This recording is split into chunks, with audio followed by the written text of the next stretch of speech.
Graça e paz. Hoje nós vamos falar sobre a dor da traição. No vídeo anterior eu falei sobre a dor do abandono. E hoje eu quero falar sobre, essa ferida emocional que é a traição. Hoje nós vamos falar sobre a dor da traição. O que é a traição? A traição ela é um ato, de infidelidade, é a dor de ser trocado, a dor de não ser... É aquela quebra de confiança. E eu quero usar um personagem bíblico que foi duplamente traído e mostrar, a dor dele. Salmo 55 é Davi, Davi, esse salmo, se você ler ele todo, mas eu não vou ler só alguns versículos. Ele começa falando assim: inclina, ó Deus, os teus ouvidos à minha oração e não se esconda da minha súplica. Atende e ouve-me, lamento-me e rujo, por causa do clamor do inimigo, da opressão do ímpio, pois lançam sobre mim iniquidade e com furor me aborrece. O meu coração está dolorido dentro de mim, terrores de morte sobre mim caíram. Temor e tremor me sobrevém, e o horror me cobriu, pelo que eu disse: quem me dera asas como de pomba, voaria e estaria em descanso. Eis que eu fugiria para longe, pernoitaria no deserto. Sabe quando você tem aquela dor que você quer sumir, desaparecer do mundo? É isso que estava acontecendo com Davi. Davi falou assim: quem me dera se eu tivesse asas para voar e para bem longe. Bem longe. Por causa de quê? Aí aqui ele fala assim, no verso 12: pois não era um inimigo que me afrontava, então eu o teria suportado. Nem era o que me aborrecia, que se engrandecia contra mim, porque dele me esconderia, teria me escondido. Mas eras tu um homem mas eras tu, homem meu, igual, meu guia e meu íntimo amigo.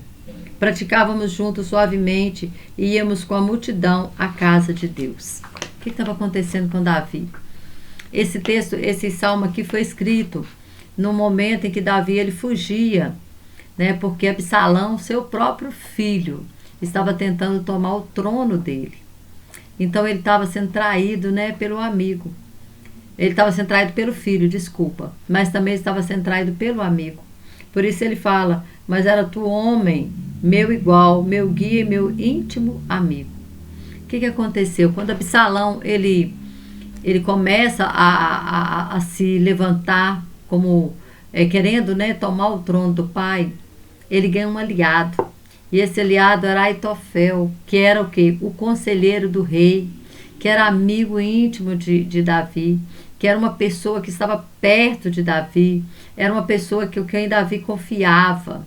Porque, irmão, quando alguém nos trai, que é aquela pessoa que não é tão íntima, aquela pessoa que não é tão chegada, para você tira aquilo de letra.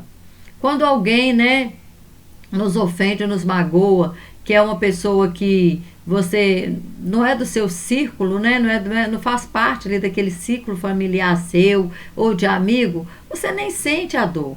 Mas quando é alguém íntimo, quando é alguém da família, quando é um irmão, quando é um pai, quando é um marido, quando é um filho, isso te dói demais. Então essa dor da traição, então Davi ele sentiu isso na pele, porque Absalão tentou, tomar o seu trono, e ele ainda teve o apoio de quem? De Aitofel.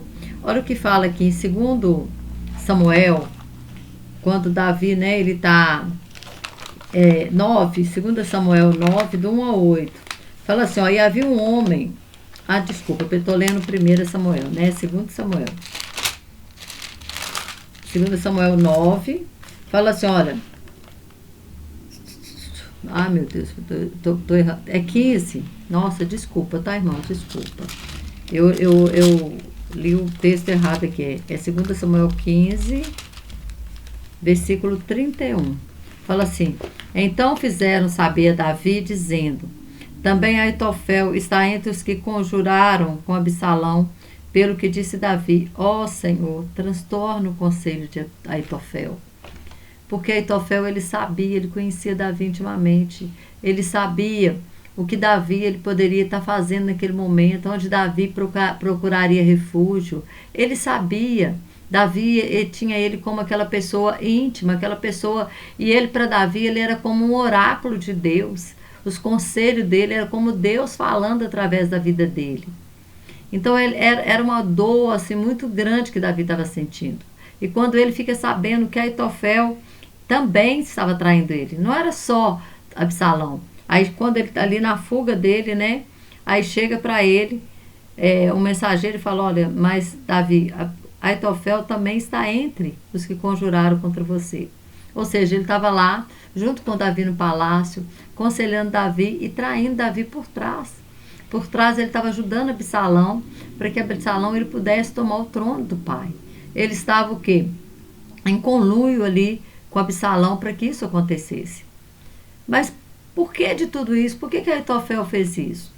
Aí nós vamos ver aqui que Aitofel, quem era Aitofel? Além de ser o conselheiro do rei, o amigo íntimo do rei, Aitofel também, ele era o avô de Betseba. Aqui em 2 Samuel 23, 34 fala assim: e Elifete, filho de Asbai, filho de um Macatita, e Eliã, filho de Aitofel, Gilonita. Eliã, ou Elã, algumas Bíblias falam Elã, outras falam Eliã, era o pai de Betseba. E ele era filho de Aitofel. Ou seja, quando Davi, ele pega, né, a Betseba, certamente Aitofel ficou, né, aconteceu aqui na questão do adultério de Davi com Betseba, certamente Aitofel ficou muito chateado com Davi. Só que ele não falou. Por quê? Porque quando a gente, né, um amigo, ele faz algo, porque a gente vive em sociedade, então sempre alguém vai falar alguma coisa que nos desagrada, sempre alguém vai fazer alguma coisa, mas nós precisamos ser verdadeiros. E Aitofel não. Aitofel, em vez de liberar um perdão, o que Aitofel fez? Aitofel guardou aquilo para ele, e aquilo se tornou dentro dele uma raiz de amargura. E aquela raiz de amargura se transformou em vingança, em ódio, em vingança. E o que acontece? É isso que eu quero falar. Porque muitas vezes nós somos, né, traídos, abandonados, rejeição, baixa estima, todos esses problemas que estão acontecendo, né, que acontecem, essas doenças emocionais, muitas vezes a raiz dela é a falta do perdão. Muitas, assim, quase que 50% é a falta do perdão. A pessoa não entende, muitas pessoas não entendem que perdão não é para o outro, perdão é para nós. A palavra, o que fala lá no Pai Nosso? Senhor, me perdoa assim como eu tenho perdoado aos meus devedores. Nós temos perdoado, porque é assim como nós temos perdoado, é que Deus nos perdoa. E aí, quando nós não perdoamos, Davi já tinha passado anos daquilo. Davi, né, estava tendo ali Absalão como um amigo. Mas desculpa, né, o Absalão é o filho. O Aitofel como um amigo. Mas o Aitofel estava criando o quê? Criou uma raiz de amargura e deixou com que essa raiz de amargura ela o contaminasse. E no final das contas, o que acontece? No final das contas, Davi manda Uzai lá para que Uzai pudesse, né, ser usado para que ele não tivesse desse conselho, né, para Absalão. Ele falou assim: olha, se Aitofel falar uma coisa, você fala outra diferente. E aí, Aitofel, se você continuar lendo a história, você vai ver o que acontece. Aitofel dá um conselho que era para Absalão liberar homens para ir com ele atrás de Davi para matar Davi.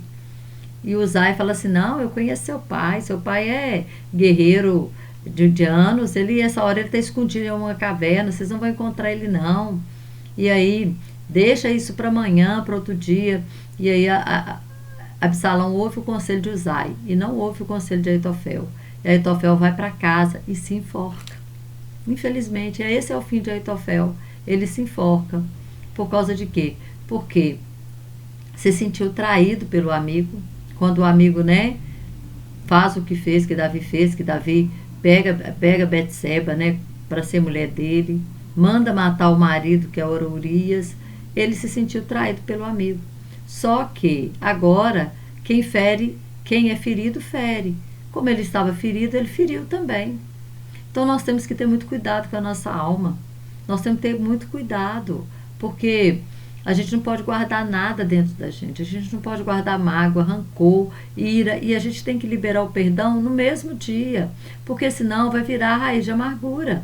Lá em Efésios 4:26 fala: irai-vos e não pequeis. O que é irar e não pecar?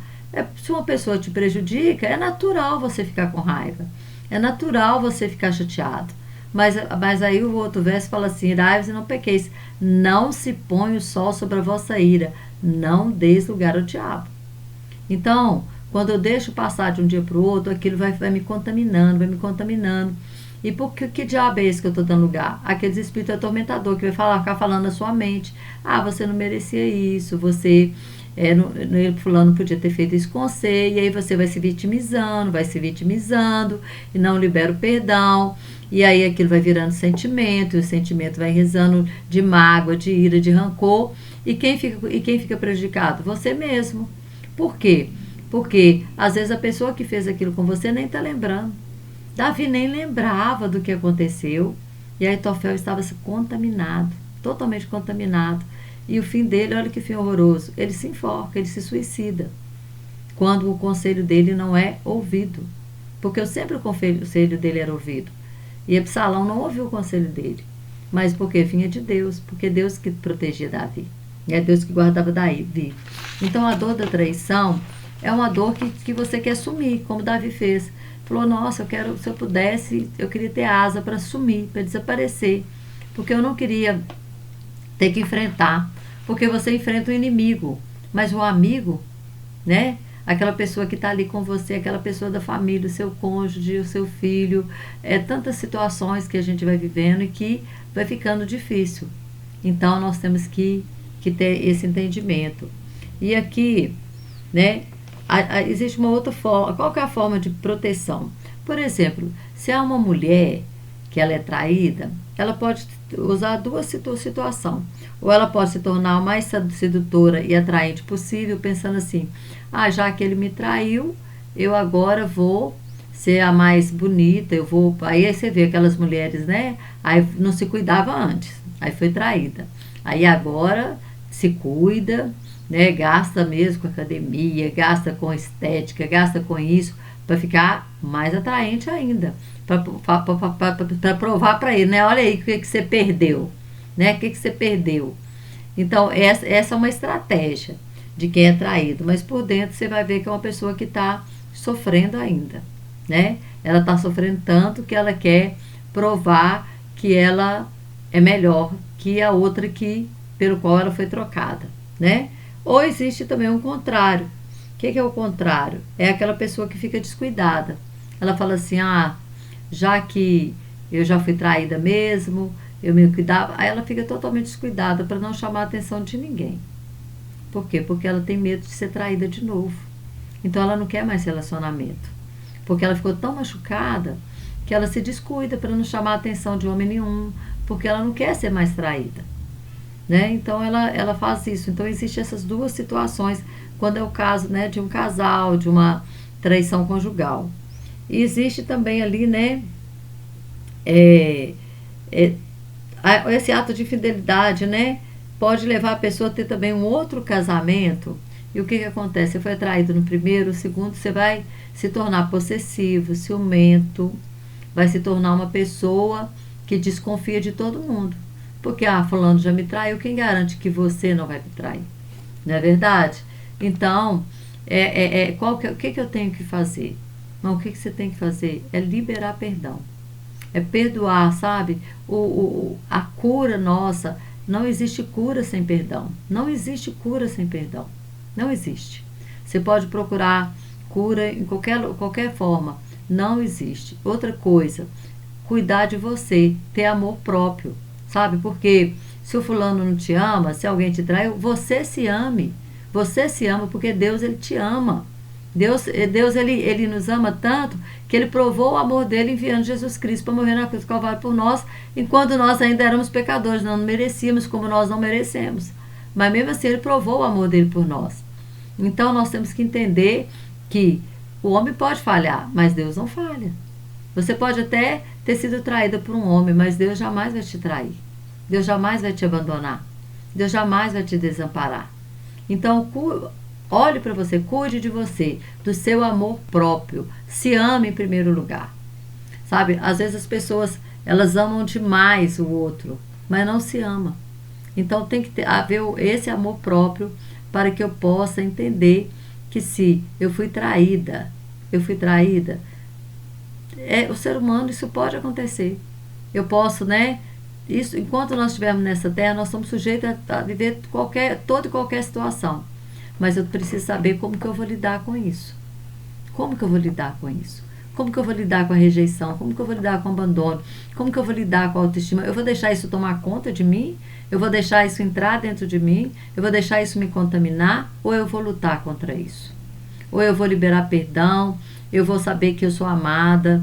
Sabe, às vezes isso nós precisamos falar, sabe? A gente precisa profetizar na nossa própria vida que nós somos amadas do Senhor, que nós somos pessoas sábias, inteligentes, capacitadas, porque o Deus perfeito nos fez assim, nos fez imagem e semelhança dele. Então, né, libera perdão para essa pessoa e caminha, prossiga a sua vida. Porque tira todo o lixo que tiver dentro de você, tira todo o lixo que tiver dentro de você. Tudo aquilo que está te prejudicando, que está te trazendo, né, ressentimentos, situações que você quer sumir, fugir, tire isso dentro de você. Liberando perdão, falando, orando a Deus. Deus, olha, fulano fez isso comigo, fez aquilo comigo. Senhor, eu perdoo ele pela humilhação, eu perdoo pelo abandono, eu perdoo, né, porque ele me fez em palavra, em atitude, mas eu escolho liberar perdão, porque a tua palavra diz que se eu não perdoo, eu não sou perdoada. E depois disso, Deus vai cuidar do seu sentimento. Primeiro a gente tem que liberar perdão, é um processo. Primeiro você libera perdão, depois Deus trata com o sentimento. Por que a gente às vezes tem dificuldade de perdoar? Porque a gente quer primeiro que Deus trata com o nosso sentimento. Mas não é assim que funciona. Primeiro nós perdoamos e depois Deus cuida do nosso sentimento. E aí você vai se enxergar que você nem é tão vítima assim, né? E que você vai se sentir livre daquilo. Livre para recomeçar a sua vida. E recomeçar sem o passado, sem trazer o passado junto. Porque às vezes você entra no novo casamento, mas você traz o passado junto. Você traz o ex junto. Ah, o ex me traiu, esse aqui vai me trair também. Uai, você está trazendo o passado junto com você. E passado, ele tem que ficar no passado, porque o passado é só conjunto de memória, ele não existe. Ele não existe. Existe o aqui e o agora. Então, às vezes você destrói a sua vida por causa de uma traição que aconteceu com você lá no passado, porque você está trazendo o passado para o presente. Deixa o passado no passado, tá bom? Que Deus continue te abençoando. Até o próximo vídeo. A gente vai fazer outros vídeos falando sobre essas feridas, tá? Que Deus continue te abençoando. Deixa o seu like, compartilha, comenta alguma coisa se você quiser. Mas que o Senhor te abençoe e até o próximo vídeo.